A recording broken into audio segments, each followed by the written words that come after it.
What's up guys, Houndish here, and today we're jumping in with one of the final weekly resets for Season of the Wish. Of course, it's Tuesday, May 21st, so we're diving back into the game, and this week we've got a few major bits of content. It looks like the season finale is about to kick off, but additionally we've got the final Pantheon challenge. That's going to be a pretty difficult one by the looks of it, but there are other quests, things like the Archie quest for the week, and some additional headlines as we head towards the end of the season. Plus, in this video we'll cover all of the changes today, as well as vendors, featured rewards and activities, the Eververse rotation, and a bunch of other items. So, as always guys, I hope you find the video today helpful, and if you do, a rating below really does help us out on the channel. Also be sure to get subscribed so I can keep you posted with more Destiny content, but otherwise, let's get into it. And so heading into the reset this week, initially, it looks like we are going to get this season finale for Season of the Wish. And Bungie teased this as veiled threats emerging at the reset, so we'll touch on that as we get into the vendor stuff. But, of course, there is also another Archie quest this week. This one's going to take place in the Dreaming City, and to kick it off, as always, we'll need to visit Ada 1 in the Annex. But if you want some tips on the locations for this week, I'll link a video down below.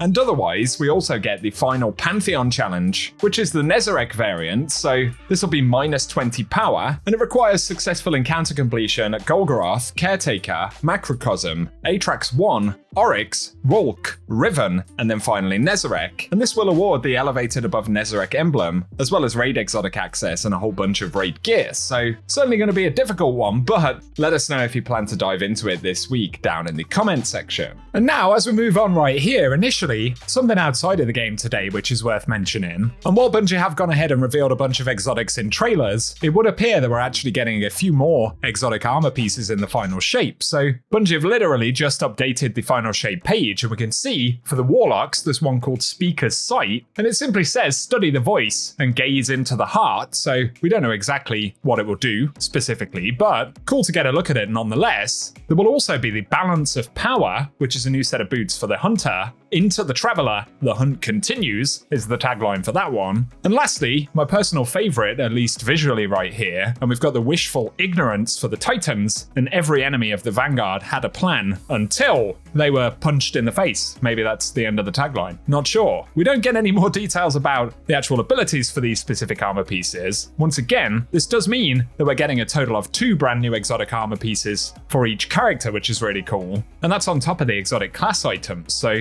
pretty juicy stuff right there, and I thought I'd throw it in considering Bungie have just posted these, so let us know your thoughts below. Otherwise, we also have the patch notes for today, and for Crucible they fixed an issue where players could get into several unintended locations on Eventide Labs, Dissonance, and Cirrus Plaza, and they fixed an issue where a heavy ammo crate would spawn inside the wall for certain modes on Dissonance. Then for gameplay and investment, they fixed an issue where 0-hour solo flawless triumph 0 deaths was not being granted in normal difficulty after completing the requirements, and they've reduced the number of triumphs required for the Brave title by 1. So I believe that will now only require 9 triumphs to be completed in order to unlock it, which is, I guess, useful for a bunch of players. So give us your thoughts on those patch updates today. Otherwise, as we sign into the game, we can see Brave weapon rewards have been increased, and drop rates for Brave weapons and trophies of bravery have been increased, and reputation gain with Shaxx in the Hall of Champions is also raised. This is the last chance to obtain Brave weapons and the Super Black Shader, so grab these rewards while you still can. Not sure on the specifics of that buff for loot drops right there, but nonetheless it's a positive if you're still working on picking stuff up from Into the Light. Otherwise, when it comes to the season finale component, the veiled threats that Bungie teased a few days ago, it does say that we need to speak with Osiris via the holoprojector in the helm. So to get cracking with that, which I will leave to you guys in game, be sure to visit the helm and we can finally see what the conclusion to Season of the Wish is going to be like. So let us know if you're looking forward to that.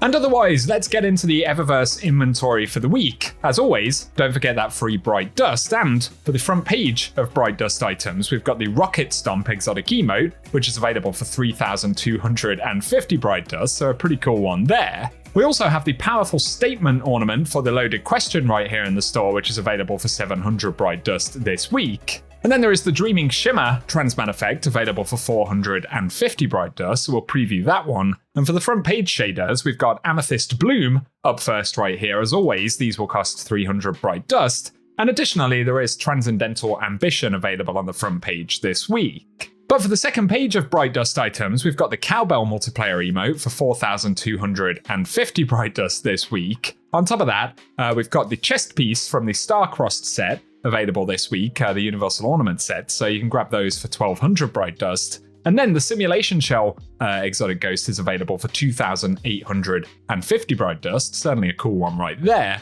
There's also the Exosporan, I'm not even going to try and say that, that's 2000 Bright Dust, if you want to have a ship that you can't say the name of. Actually, you probably can, it's just me, isn't it? Then there is the Omen of Saturn Exotic Sparrow for 2500 Bright Dust, which is a nice one. And additionally, we have the Augmented Apotheosis Ornament for Divinity, which is actually a pretty cool one. I haven't seen this one in game previously, so this is up for grabs this week for 1200 Bright Dust. Definitely one to grab from this season. Pretty cool stuff.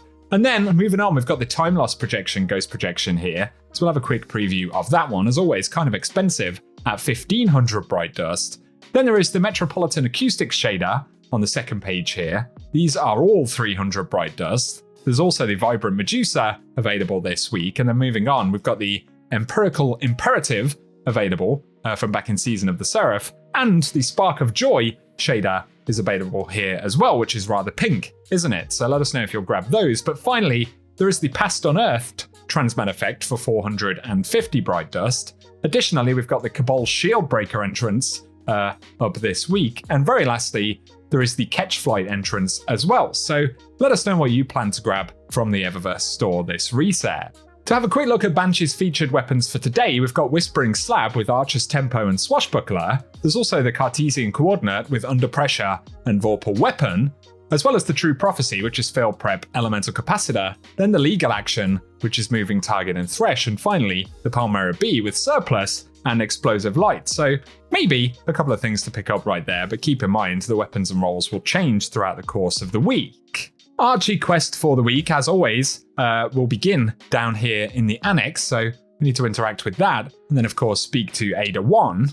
Of course, Ada also has the Outbreak quests for the week, and for armor, we've got the Insight Unyielding set of gear from back in the day, so if you want to grab any of that, be sure to visit. And otherwise, for shaders, we have House of Mayrin available right here. These are 10,000 Glimmer, but a nice one from back in Black Armory. There's also New Pacific Sync available this week, and very finally, we've got the Dead Orbit Camo, if you want the shader which is a little bit darker, so let us know if you plan to grab any of those. A couple of final mentions for this week though, and for the Nightfall we do have Birthplace of the Vial, which will be dropping the Undercurrent grenade launcher, so if you've yet to pick up a good one of those, it'll be a good week to jump in, and of course it's the final time that this will drop before Final Shape. Otherwise, the Whisper and 0 Hour missions are still available, with Presage being the featured exotic mission, and then for 0 Hour, of course, we can get the next upgrade for Outbreak perfected, so let us know if that's something you're working on as well. But for the featured raid, we've got the Vow of Disciple, which can drop the Collective Obligation exotic pulse rifle. So that and the entire legendary loot pool are entirely farmable this week in this version, so keep it in mind. But additionally, we've got Prophecy Dungeon, which is also farmable, so certainly worth jumping into these, especially if you need to pick up any weapons. And Bungie have recently announced that things like the Prophecy weapons will be enhanceable in the Final Shape, so that's another component to stay aware of. Very finally though, we do have the featured Lost Sectors, and on the right hand side of the grid here, you can see the legendary drops which are associated with each of these days. But starting out today, May 21st, we've got the Quarion EDZ dropping exotic arms. Then it'll move over to the Aphelion's Rest on May 22nd, dropping chest pieces. May 23rd will be Bay of Drowned Wishes dropping exotic helmets. Then on the 24th, we've got Chamber of Starlight in the Dreaming City dropping exotic legs, before moving over to Europa on the 25th, with Perdition dropping exotic gauntlets. And finally, Bunkery 15 on Europa on May 26th, which will be dropping exotic chest pieces, as well as Concealed Void on the 22nd, dropping exotic helmets. So good luck if you are still hunting down any items from Lost Sectors, guys, but for today, that's what we have to speak about. So as always, I hope the video has been useful today, and if it has, a rating below really does help us out on the channel. Also be sure to get subscribed and I can keep you posted with more Destiny content, but otherwise, I very much appreciate you all tuning in today, and whatever you get up to, I will catch you guys very soon.